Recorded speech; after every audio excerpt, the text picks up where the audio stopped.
Welcome back to The Observable Unknown. Today's letter arrives from Lisa L., who writes, Dear Dr. Rey, ever since the middle of last year, I have felt completely crippled by my inability to decide anything at all. Every option freezes me with fear that I will make the wrong choice. It is affecting my friendships, my work, everything. I am frightened I may not recover from this. Please help. Lisa, thank you for the courage it takes to articulate paralysis so honestly. What you describe is far more common than most people realize. Modern life asks the nervous system to perform under conditions for which it was never designed. We were shaped in environments where the number of meaningful choices in a day was relatively small. Now, we live amid what psychologists call decision saturation. Research in behavioral science has repeatedly shown that an excess of options can undermine clarity rather than enhance it. In the early 2000s, social psychologist Sheena Iyengar at Columbia University demonstrated that individuals presented with many attractive alternatives often became less satisfied with their eventual selection and more likely to avoid choosing altogether. The mind begins to interpret freedom as danger. This phenomenon is closely related to what neuroscientists describe as threat-mediated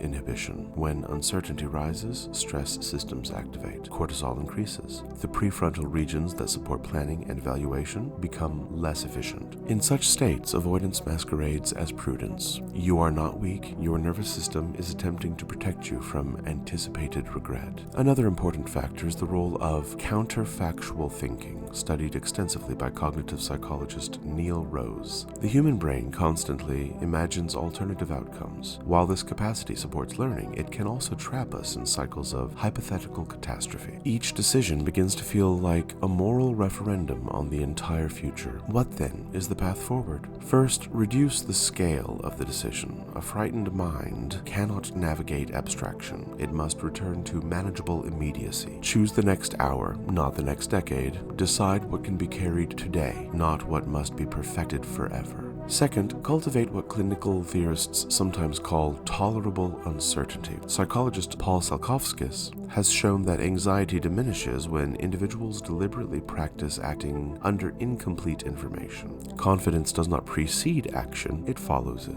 Third, establish a rhythm of choice rather than a crisis of choice. Decisions function best when they are embedded in predictable structures. Routines are not cages, they are scaffolds. In my own work with clients and readers, I have often framed this as the difference between action that flows and action that strains. When we push against time or against our own biological limits, decision becomes punishment. When we move in cadence with the day's natural tempo, decision becomes navigation. For those wishing a more systematic framework, I would gently direct you toward 2 volumes that grew out of decades of observing precisely this dilemma. Action and Strain explores how constitutional timing and psychological pacing shape the quality of our choices. What the Day Can Carry offers a daily architecture for engaging opportunity without overwhelming the nervous system. Neither of these books propose perfection, both propose proportion.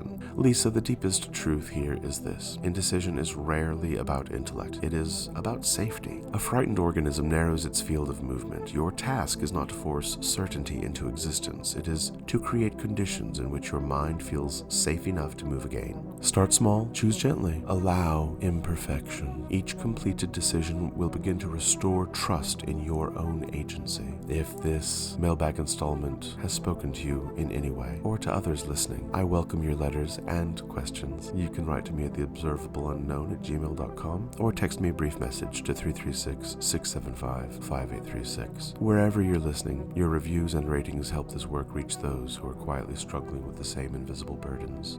For those interested in any of my writings, particularly those mentioned in today's installment, Action and Strain, as well as What the Day Can Carry, are both available through my website, drjuancarlosrey.com, and also through crowscupboard.com. Until next time, remember that choice is not a test of worth. It is simply the movement of life through you. This has been The Observable Unknown.